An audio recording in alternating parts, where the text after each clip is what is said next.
3 Israelis are dead after being stabbed by a Palestinian terrorist in their home on Friday evening. And now the Israeli defense minister is demanding the Palestinian president to condemn the fatal incident. The 19-year-old Palestinian attacker Omar al-Abed jumped over a fence into the West Bank settlement of Halamish and broke into the home of a family of 10 during their Sabbath dinner. He then launched a stabbing attack, killing the father and 2 of his adult children and seriously wounding their mother. An off-duty Israeli soldier in his home next door heard his neighbor's screams during the attack and rushed to their house, where he then opened fire on the terrorist through the window.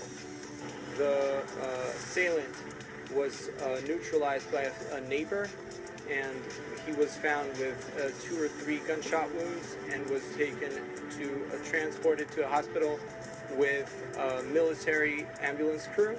Prior to the Halamish attack, the teenage terrorist actually posted on Facebook that he expected to be killed while carrying it out, and that he wanted his body to be covered by a banner of the Hamas terror group and the former Palestinian leader Yasser Arafat.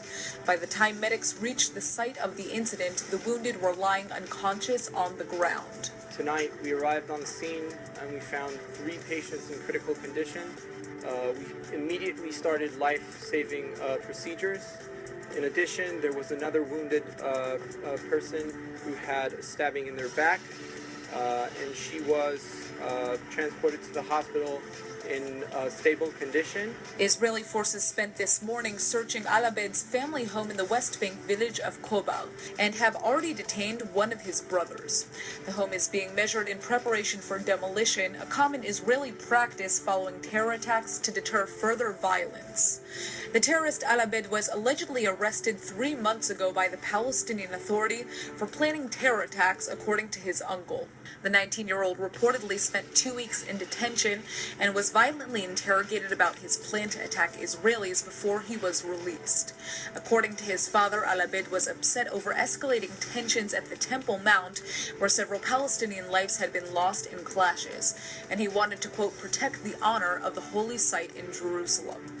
Just hours before the attack, 3 Palestinians were killed and several dozen wounded by live rounds in some of the worst street clashes in the last 2 years.